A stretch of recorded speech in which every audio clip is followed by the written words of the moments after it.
Hey, everyone. Before we get into today's interview, just wanted to drop a little reminder to stay up to date with all the latest episodes of On the Margin. You can subscribe to the Blockworks Macro YouTube. Just go up there, just click the little subscribe button, or you can click the links at the top of this episode. It'll take you over to Apple, Spotify, whatever your preferred platform is. Just subscribe there. If you could, leave a rating and review. Really appreciate it. All right, on with the show. All right, everyone. Welcome back to another episode of On the Margin. Today, I am joined by Tim Grant, the CEO at Deus Capital. Tim, welcome to the program. Very excited to be here. Let's get into it. Yeah, I thought you were going to say let's rock and roll, especially because you got the background of guitars there. Very cool. Maybe we can pressure you to end this with a little musical riff number first. That'd be a first. What you wish for. All right, Tim, we've got a lot to cover today, but before we do, maybe you could just give listeners a quick overview of your background and then what you do at Deus Capital. Sure. So look, I'm coming up for 25 years in financial services. And basically, my career is split up into two parts. There's the very TradFi part where I was at UBS Investment Bank, involved in the build out of the credit markets in the 2000s that ultimately led to the last financial crisis back in 2008. And then switched to the buy side at UBS O'Connor, which is UBS's hedge fund unit. So I've kind of seen, the inner workings of traditional capital markets for many, many years. But then when I was at O'Connor, I had my genesis moment for this space, which everybody's got one. Everybody's got that moment where you sort of capture your imagination gets captured. And in my situation, I was out on the West Coast of the US and was doing some visitation for some like Silicon Valley startups. And the whole idea with the UBS executive team that we were with was to just have a sense of what's coming. And somewhere in all of that, one fateful day in March of 2015, I met with Coinbase and Ripple on the same day. And so I really went from no real understanding of cryptocurrency and Bitcoin and no real kind of sense of what blockchain is and why it was important. And by the end of that day, had absolutely landed with me why blockchain was important. I must admit, I was a bit slow on the uptake for crypto because I just think as a regular coming from regulated TradFi, you kind of end up having to go through that loop a couple of times. But I got there. And so, never looked back. Bought some Bitcoin that day, March 19th, 2015, and really was very quickly out of there. And then that led to the second part of my career, which is last 9 years or so, almost 9 years, very squarely in this space and now starting to feel like a bit of the furniture in the best possible way. So I spent time at R3, the financial services backed blockchain consortium, building the Corda platform. Was the CEO of the lab and research center. So that was a great opportunity to talk to all the big financial services players around the world who were all looking at this. And I'm sure this theme will come back. All the big players were looking at this space that far back, they've just suddenly decided that they're interested. Like they were seriously committing to look at this way back then. And we were in the front wave of that institutionalization. And so it was a great place to start. Then I did my own startup with some great co-founders and was invested in by Joe Lubin at Consensus. So now you've got a real OG, Ethereum player who's kind of showing you the ropes. And it was great to understand DeFi during 17, 18, 19 during that winter. Our startup didn't work out, but just as we came to an end, I got offered the job to go and be CEO of Six Digital Exchange. So now, this was my pandemic gig. You're running a regulated exchange and CST for digital securities, which is yet another sort of angle on everything that's going on in our space. And then was approached by Galaxy and ran Europe, Middle East, and Africa for Galaxy for a couple of years. So looking at all of their businesses, trading, sales, and asset management, and mining and banking. So it's been a really kind of varied experience, which I think now I always say has set me up really quite well to be doing my new role, which is running $1 billion private equity, venture capital, venture building and fund investment platform. We're funded by one family and with a lot of operating assets in the PB bucket. A bunch of VC investments that have already been made, and we'll make some more, about to announce some more. Generally in the field of kind of the crossover of regulated, institutional, crypto, blockchain, fintech. That's the world that we operate in. It would make sense given the history I just described. But we also are going to build some new companies. So we own 100%, and I am chairman of Alpha Lab 40, which is a market maker and liquidity provider and prop shop in crypto. So we've got a material amount of capital in there that we run. And we allocate to funds as well. And we're going to do more of those venture builds too. So it's a lot that you need to look at. We've got a lot of interests actually across this crypto and digital asset space, and also actually in the FX space. So that's how you end up just before Christmas in 2023 needing another vacation.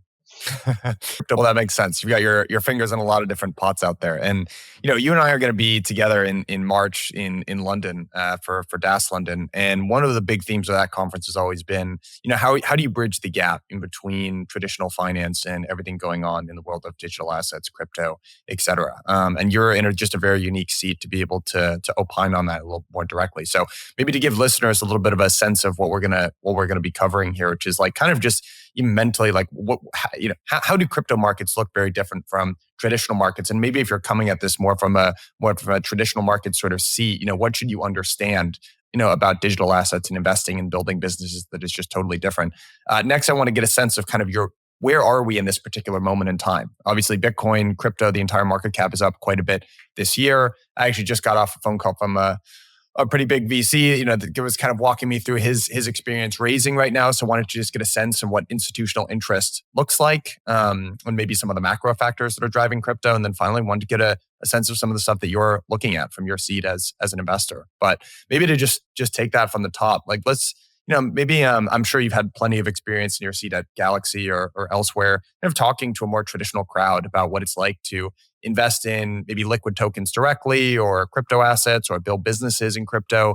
I feel like there's a lot of lessons that apply directly from finance and more traditional capital markets, but also crypto is this sort of weird upside down world at the same time as well. And a lot of lessons are totally different. So, if you're speaking to a more traditional audience, I mean, how do you communicate? What is different about investing in sort of crypto native markets? And yeah, maybe we can start there.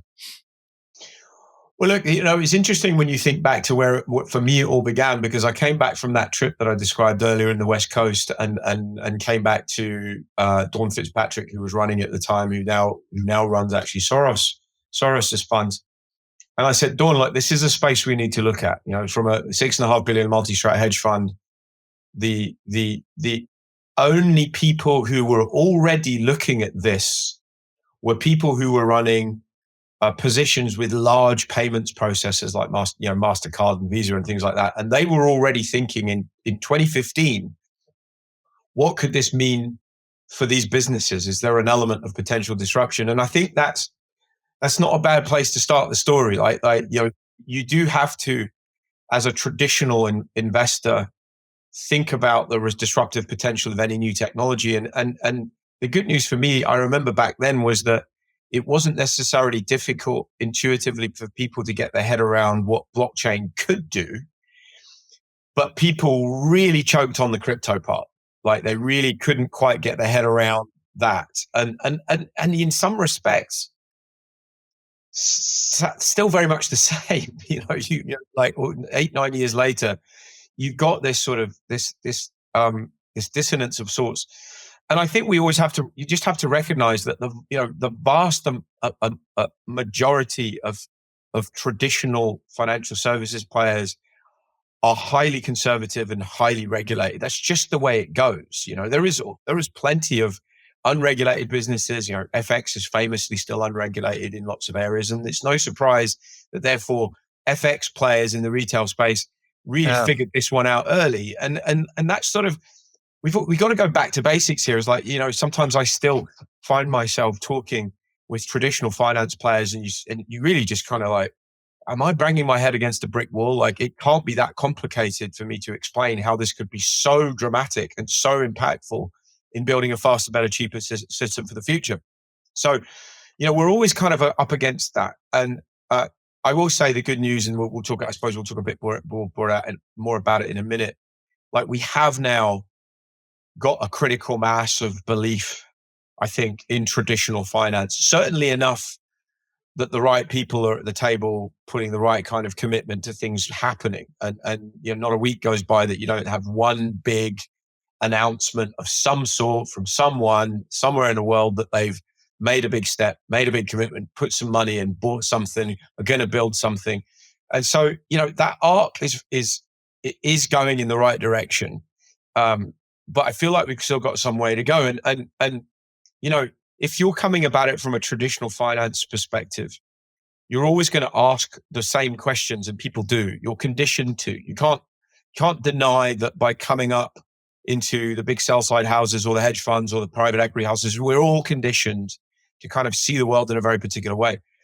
And therefore, you ask about the regulations, you ask about the technology scalability, and eventually you kind of get to this level of, right, now I'm going to start figuring out what I can do with it. I think what's changed over the last 9 years since I've gotten into it is no one really talks about the scalability in the tech anymore. Like, is it relevant? Is it scalable? Does it work? Yeah, it's scalable and it works. So, which is not to say that we don't have a lot more work to do, but like, that's not really the one thing that we're waiting to figure out anymore, right? Like, this about the tech. And then on the regulation side, I do think I find it actually quite interesting when people suggest that that's still an issue. Because the way I see it, every major and important jurisdiction on the planet has made material progress, even the US, and the trajectory on aggregate is only in one direction, which is that there's going to be more clarity incrementally with every passing month when you take the sort of the global regulatory environment. So I would say, as a business builder, as an investor, I don't worry about that. I might be cherry picking where to start, and I think that still is very much a real factor with large pools of capital trying to decide where to go. And you just need to see what's going on in the Middle East. You need to see what's going on in Europe, which we'll come back to. And there's clarity. So funnily enough, if we've resolved that the technology is scalable and secure, and we've resolved that the regulation is on its way without a shadow of a doubt, what's left, actually, the one biggest burden we have is plain old-fashioned education. It's almost like a time warp back to 2015. We were back to those basic things again. Like, what does this stuff do, and why is it important? And I find that actually quite sort of fascinating, sort of dynamic in the space. But that's sort of my high level sort of take on that journey, at least, that I've taken, and how things have changed, and maybe in a funny way how things have not. Okay, a lot to unpack there. So I can't remember if I've talked about it on this podcast, but I'm one of these weird people. I like to go back in time and listen to old podcasts because it's helpful for me to get a sense of how people were thinking at different moments in time. So, I've been programming events in crypto for 6 years. And the one that people always want to hear about, and the one I'm always least excited to talk about, is regulation, because you could superimpose conversations that I've literally been hosting for years on the current day, and they would change maybe 10%. And just by way of example, there's a podcast in crypto that's been very long running called Epicenter. You can go back, and I was listening to, in 2014, they put together this episode on big trends in the space. CoinDesk was just getting started. Actually, the guy announced it like, hey, we're this little publication called CoinDesk. Many of you may not have heard of us, so that was funny. But the trends were, 1, people are too focused on price. 2, positive trajectory in regulation. 3, there was a ban in crypto on China that had just gotten reversed. I mean, come on, you could literally superimpose all of those things over today. And one other maybe nuance that I would also suggest, and why this isn't quite, I think the finance people tend to talk a lot about regulation. Crypto's gotten a lot of pushback from Silicon Valley, more traditional investors. Mm-hmm. And I think there's another reason why that is because it flips the model of how you monetize internet-based companies on its head. So the model of Web 2, how they ultimately figured it out was just like in crypto, you have these open, decentralized protocols, HTTP, etc. And the way that that ended up getting monetized was applications that were built on top of those open protocols that you basically made a walled garden and you monetize that way. And crypto says, what if we took those walled gardens, made them very neutral platforms and decentralized them? And all the Web 2 people look at that and say, no, no, no, hey, this is how you make money, guys. You're doing this all wrong. And so you actually see like vehement pushback from Silicon Valley types quite frequently.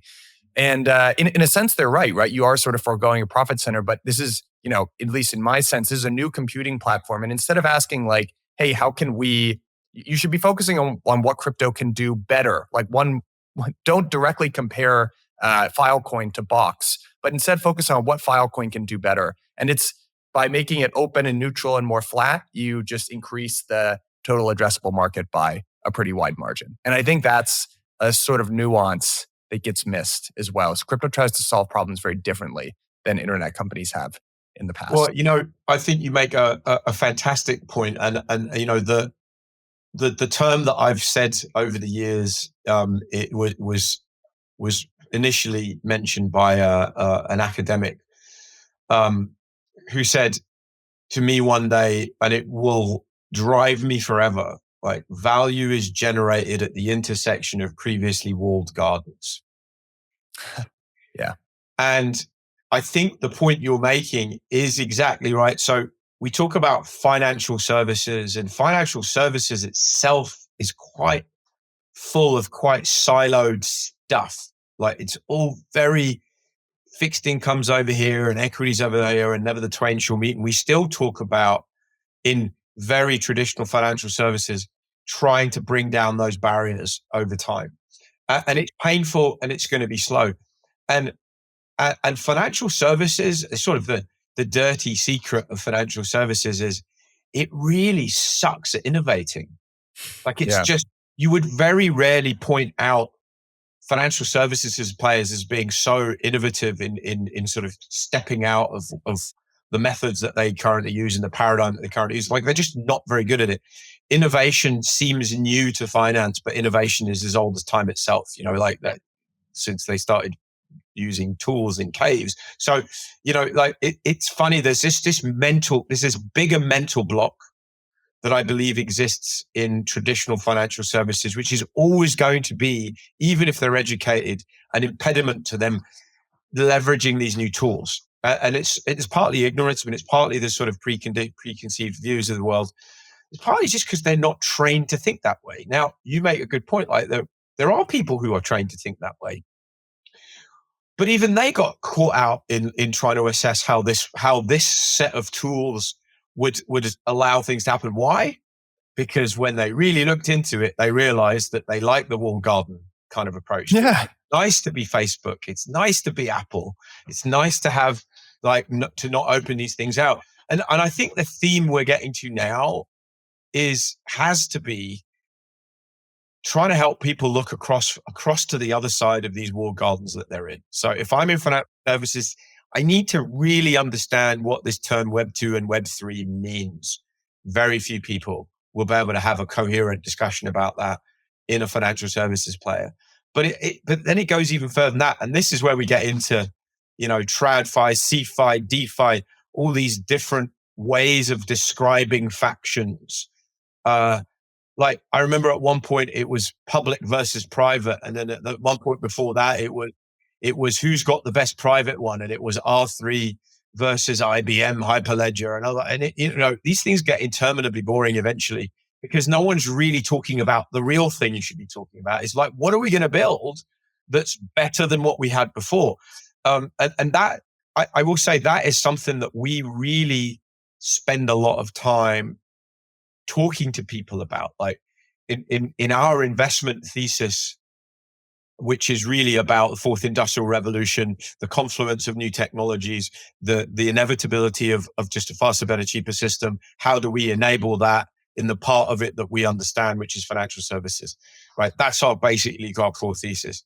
If we're talking to someone about an investment, it's sort of a 3-step process. Step one, the people, step two, the commercial objectives of that particular entity, and steps, and maybe how it fits with the rest of our portfolio. And then step three is the terms, the deal structure, right? But in that first bucket, you have to be able to have a coherent conversation about exactly what we're talking about. If we don't meet philosophically on where this is going to go, what we know and what we don't, how we're supposed to challenge the way we think, then not going to move forward to the next phase.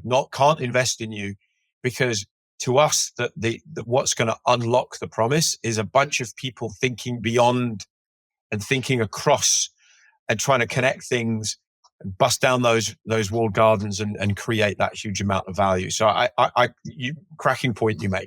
Hey everyone, hope you are enjoying the interview with Tim. I just wanted to take a quick second to plug something that we mentioned at the top of this interview, which is DAS London. That is our large institutional conference that we have over in London. That is March 18th through the 20th, where we are gathering 1,200 of the world's largest asset managers, financial institutions, and crypto companies. So if you're enjoying this conversation that we're having with Tim, kind of about the intersection of all things crypto and TradFi and what that translates to in terms of opportunities, then I would recommend this conference for you. So again, folks who are going to be there include Blackrock, JP Morgan, Goldman Sachs, Standard Chartered, Golden Tree, DRW, Point72, Aglai Ventures, More Capital. We have folks from who are members of parliament that are coming, House of Lords are coming. So really good mix of kind of policy, financial services, and investing. And again, because you're such a good listener of On the Margin, there is code MARGIN20. You're going to get 20% off. So again, that is MARGIN20 for 20% off, March 18th through the 20th. Hope to see you there in London. Cheers. At a particular moment in time, you sit at a very interesting intersection of kind of the allocator side of things on the sort of family office that or the family that funds you guys, but also the manager side of things. And obviously, we're talking, this is December 11th that we're talking. It's, prices are up in crypto. The whole market cap is almost up 100% on the year. Bitcoin has done very well. And you're starting to see signs of life, particularly in like the Solana ecosystem. And I guess my question is, how much is that increase in prices? Is that, are people on the more TradFi side of things, are they paying attention, excited about this at this particular moment in time? Is this still not on their radar? I mean, walk us through where we are in terms of institutional interest at the current moment. Well, the one thing, and this is, the one thing that you learn because of the upside down nature of how this asset class was created. And what I mean is, normally these asset classes have to begin with more of an institutional framework, and then they become more retail as they get more and more access. Whereas this one started as a retail movement, and now everyone's sort of backing into it from an institutional perspective. So that does change a bit. That also really makes financial services super uneasy. They're like, but we didn't get to drive this one, so therefore I'm going to naturally distrust it. And also, many financial services players don't understand retail. They don't understand, and they don't understand 2023 retail, which is an entirely different animal than it was 20 years ago, right? Because this 2023 retail of hundreds of millions of people, I guess the last number I saw was that we're really, 400, 500 million people own crypto in the world, which is a staggering number, is that they're all connected via these social networks and talking and moving themselves in ways that just never happened. And that also is just not something that financial services is used to. But the one thing we've learned from that retail audience, which basically is a truism, whether you're retail or you're institutional, is that crypto is of an incredibly reflexive asset class. As the price goes down, people lose interest. As the price goes up, people gain interest. It's absolutely astounding. It shouldn't be so fundamentally like basic an idea. In so many ways, doesn't really make sense that it would be that way. Like, surely everybody's smarter than that.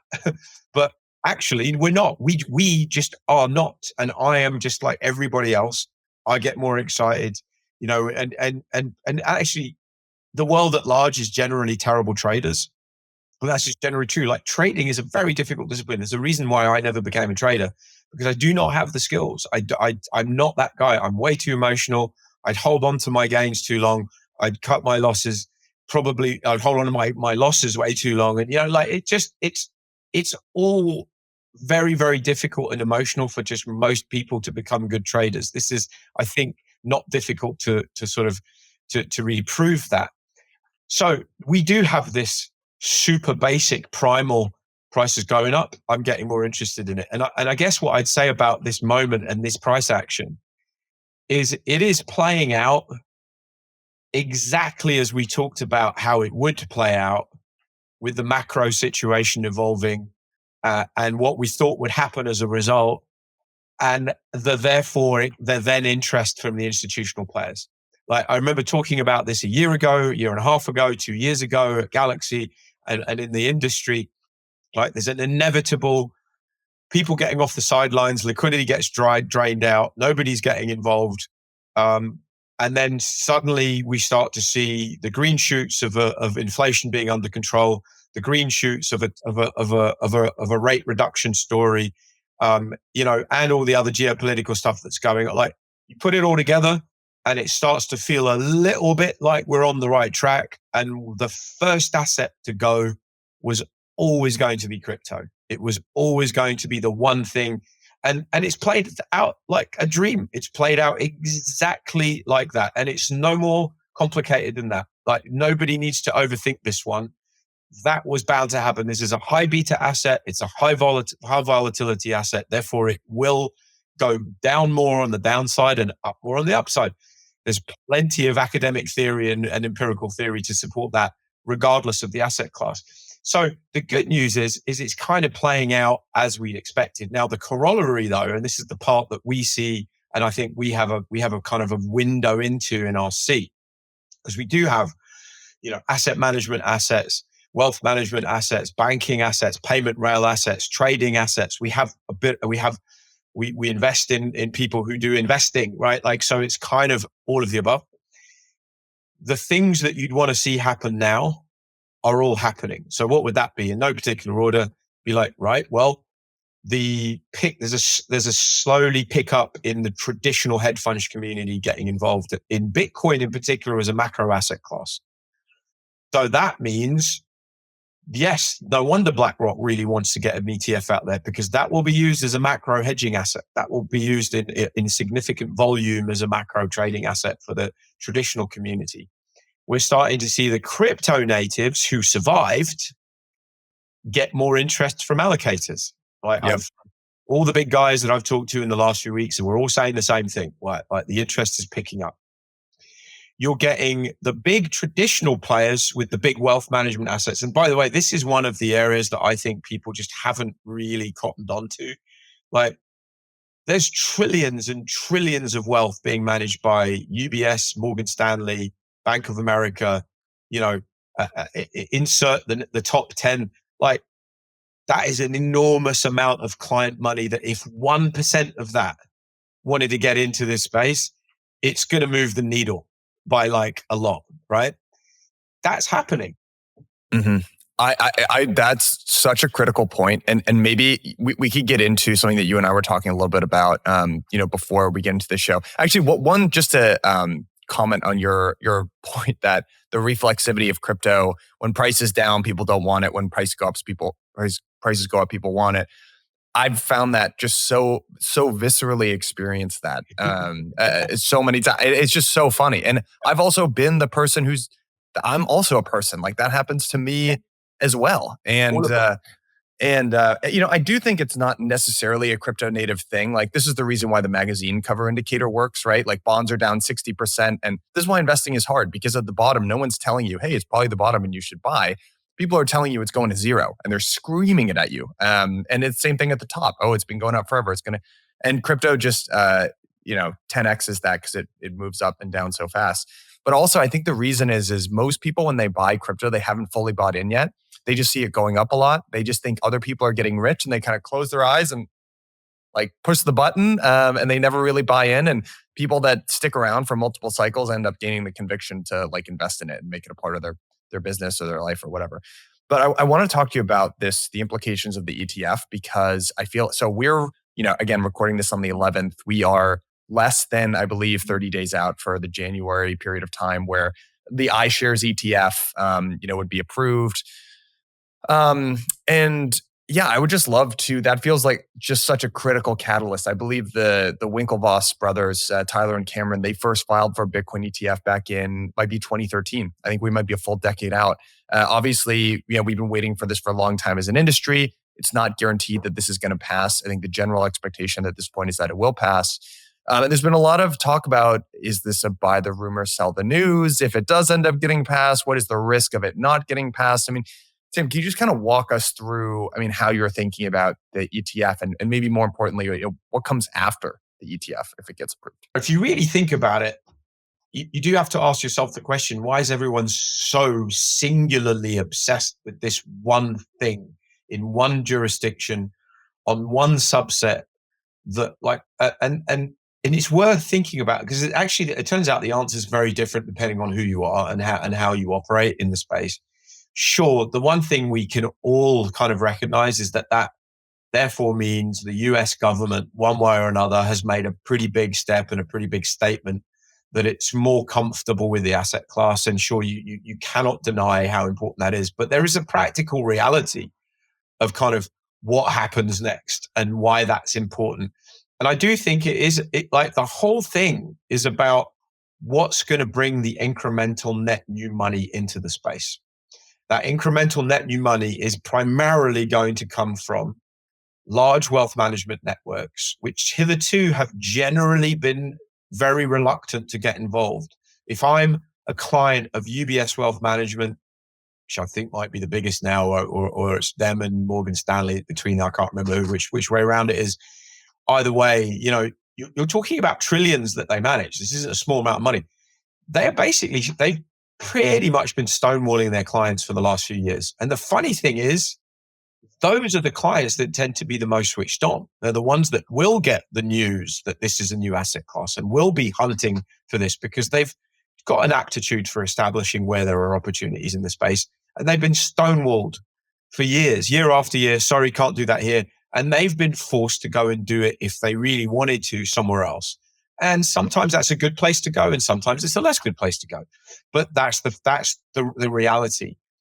That one element alone, and I could extend it to sovereign wealth money, which is another huge kind of amount of influential capital that hitherto has generally not been engaging in some significant ways. Now, you create regulated routes which are consistent with the way they do what they do now to get those exposures, and more importantly, different types of exposures on that.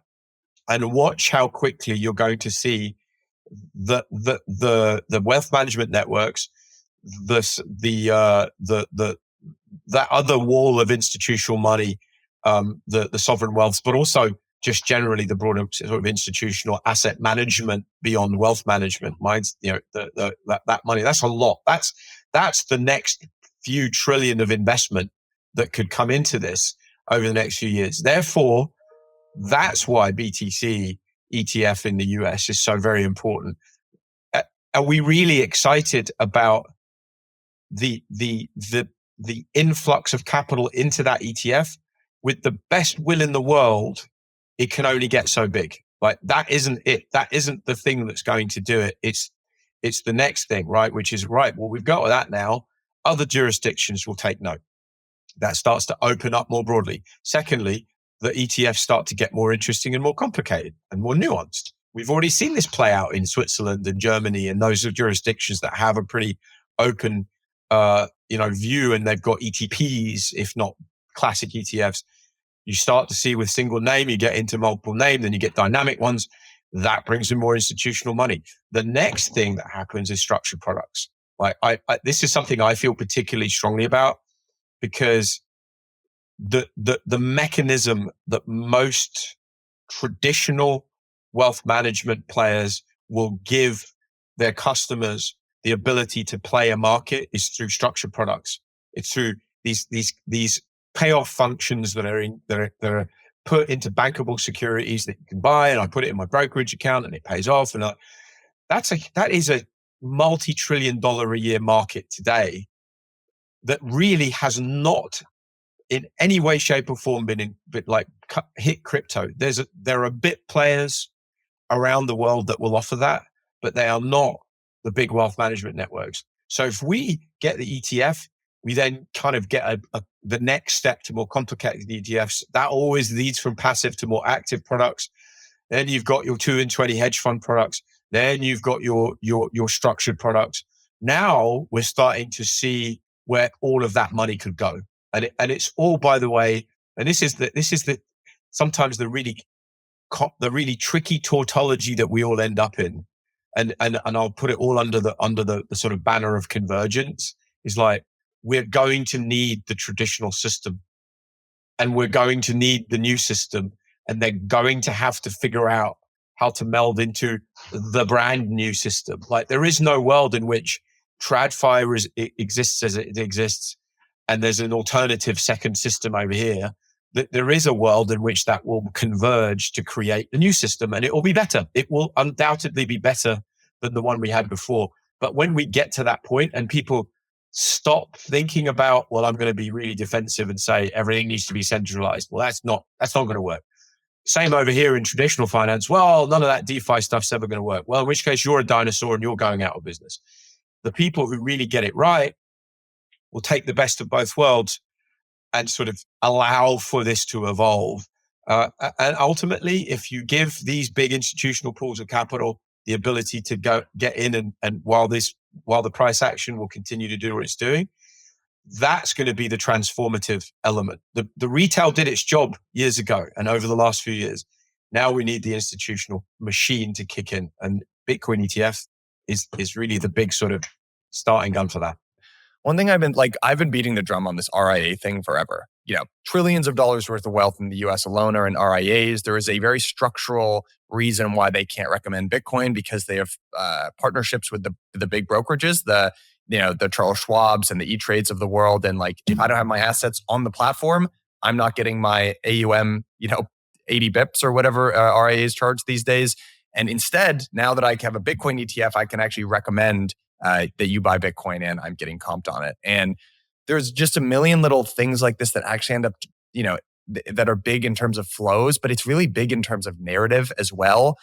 You can see that the headlines and the stories start to write themselves. And I feel like that's also kind of a critical point in thinking through what the reaction to all of this is going to be. Well, there is another point. I agree with that. And your RIA point is right bang on my structured products point, because you open up those channels, and then all of the apparatus that already exists can be wrapped around these assets. And now the purist is probably going to get upset that they aren't tokenized yet, and the rails are still the old ones. And look, I'm also genuinely sympathetic to that, because I want to see that change.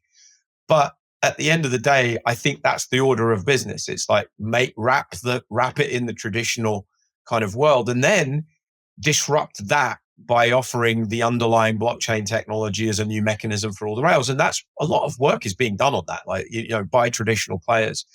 But there is the next corollary of that, of giving access with these sort of tried and tested routes to these payoffs and these assets, is the lifeblood of institutional capital markets, which is the movement of collateral, lending and borrowing.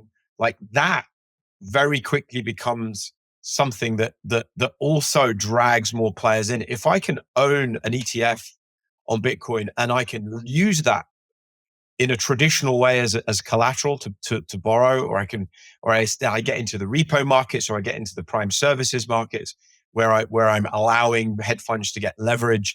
The more you open up those routes in the plumbing of institutional capital markets, and this is an area that I think probably is even more specialized than ETFs and structured products and all that we can all kind of see intuitively. I wouldn't claim to know the plumbing of institutional capital markets. It's quite a complicated business. It's multi-jurisdictional. It involves central banks in some ways, sometimes as well. But that is what happens next, right? And that's also, I think, really understood by the big institutional players.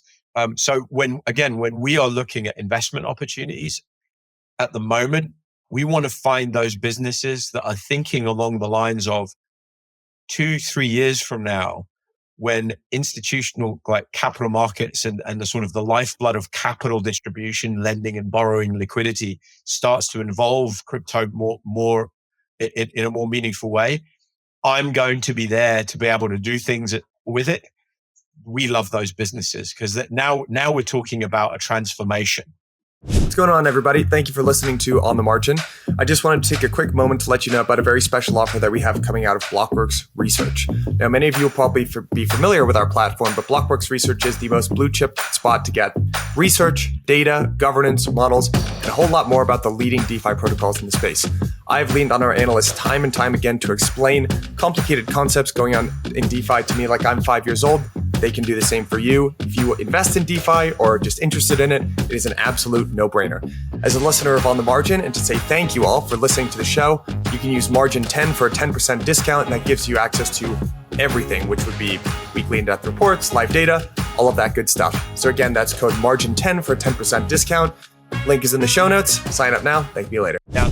I couldn't agree more. And maybe that's a good place to sort of start to wind down or end is, from your seat as an investor, I mean, can you give us a sense of like, what are some of the trends or sectors or businesses or whatever? Like, what's kind of exciting you and drawing your focus these days? Well, you know what, in a way, what we talked about the sort of inevitability of the price action and that we would see the behaviors that we're seeing by all the right factions, which I find very, very calming. I'm like, right, good, this is playing out. No surprises here. The same is true, I think, of the builders as we look at projects. Like, what we expected to happen was that a lot of terrible stuff would be flushed out. Hey, it's the way of the jungle. If you weren't able to raise capital and you didn't have a good business model, you're out of. You might have been a great team, but you weren't great enough, and that's just the way it goes. I think what gets me excited is now the stuff that's left, that's made it through. It starts to look quite promising, and the other trend I'll say is, with more and more crossover, people have come out of TradFi and then gone running back into TradFi. People have gone, seen the light in DeFi and sort of started to think about crossing over. And that crossover element is back to the walled gardens comment. I'm starting to see a lot more crossover. You're actually able to find people with experience of both sides. If they've genuinely been for multiple years in one and multiple years in the other, and they've thought about how they mesh together, to me, that is a new talent base, which didn't necessarily exist when we started the last bull run in 2017. That there weren't enough people who'd done both. Now we have more believers. Now we have a bigger talent pool. At the end of the day, if we don't have the people, we're not going to be able to build anything at all. So let's sort of really rest on our laurels on that one. Like, if we've got people, we're good to go. I find that to be really appealing. I find that the conversation with the institutional players is as easy as it's ever been to engage in a genuine, constructive conversation about where this is going. I find that the institutional adoption cycle didn't really suffer in a funny way. Like, if you were committed as a big financial institution going into this last bear market, you probably didn't stop being committed. Like, you knew enough about what was going on that you had to keep building, and therefore you come out. And what we're seeing, there's a lot, like, look at Laser Digital from Nomura, look at Standard Chartered and what they're doing, look at JP Morgan and Goldman's and what they're doing, just as examples. And BlackRock, of course, like, they're all in it, they're all doing stuff, they're all committed. And to me, that's another great sign. There is new funds getting set up, which I think look really interesting. So it's that sort of, to me, this is the lifeblood of a functioning growth market that we needed to see, and we are seeing it all. And I will say, in the short period of time that I've been in this role, I am not challenged, and we are not challenged about where to put money. It's actually the other way around. It's like, well, how do we narrow it down to the things we want to bet on? There's loads of quality I'm seeing out there, and that has to be the most encouraging element of all. Yeah, just 100% want to underscore that. I think the line about talent is especially important. It's something that I think, especially once you get to a certain size of business, you start looking for talented operators, a sales lead, marketing lead, whatever it is. And oftentimes it's difficult to find someone who's a domain expert, but also understands this industry and sort of the unique quirks about it as well. So I'm totally with you. I remain extremely optimistic going into this next year.